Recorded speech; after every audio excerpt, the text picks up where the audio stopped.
Pinjaman online alias pinjol memakan korban lagi. Teror tak manusiawi dari para penagih utang atau debt collector pinjol membuat debitur depresi.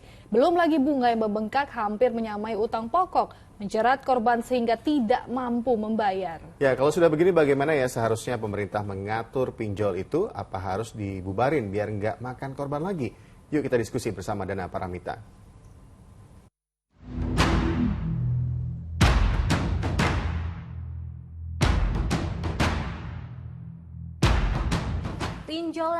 Pinjol lagi. Nggak tahu deh, udah berapa kali teror ancaman pinjol ini memakan korban jiwa. Nah, yang sedang viral sekarang, ini korbannya nggak tahan karena terus-terusan mendapatkan teror panggilan sampai order fiktif ojek online. Bahkan membuat korbannya ini depresi dan memilih untuk mengakhiri hidupnya. Sampai kapan teror ini akan meresahkan masyarakat? Saya Dana Paramita, kita diskusi.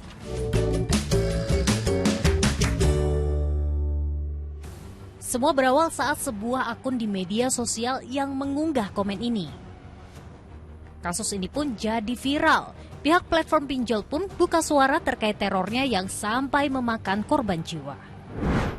Terkait dengan berita viral, kami akan menindak tegas. Ini adalah komitmen dari saya sendiri dan juga tim saya. Tegas pelaku yang tidak beretika, yang tidak sesuai dengan code of conduct yang telah ditetapkan regulator.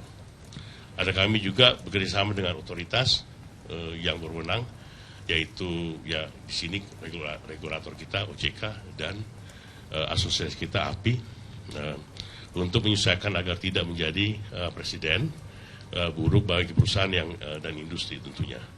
Dan apabila terbukti terjadi tindakan pelanggaran dari kita, dari penagih dengan kekerasan seperti yang dilaporkan, maka kita akan mengeluarkan suatu peringatan sampai dengan putusan hubungan kerja. Dan itu sebetulnya biasa kita lakukan.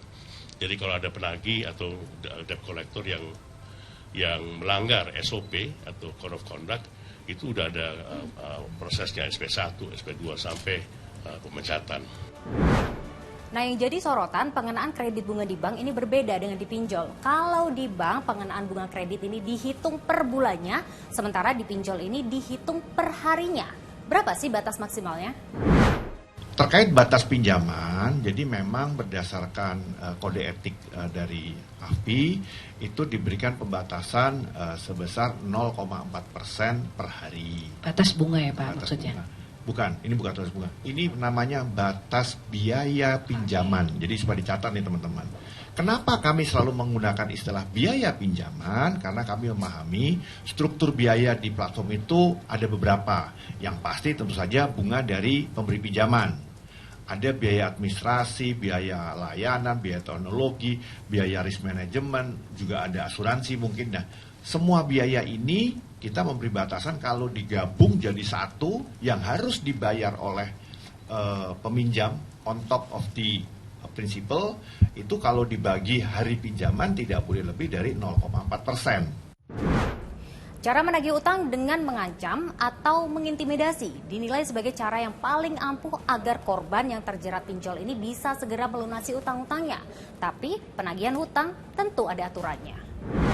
Kemudian ada wan prestasi atau tidak bayar, maka upaya hukum yang bisa dilakukan adalah menggugat orang ke pengadilan, menyita harta bendanya sebagai jaminan untuk pembayaran kalau nanti pengadilan memutuskan bahwa dia harus mengembalikan selain pokok beserta bunga umpamanya. Nah, dengan dia tidak membayar, maka bisa dilelang rumah yang disita atau barang yang disita. Nah, dengan hasil pelelangan itulah uangnya dikembalikan. Nah, itu pinjaman online mestinya begitu ininya mekanismenya.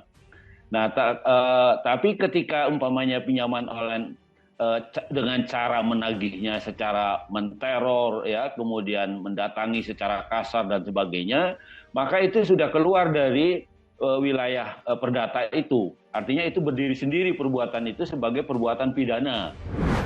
Bukan sekali atau dua kali kita melihat bagaimana perusahaan jasa ini melakukan penagihan utang kepada para nasabahnya.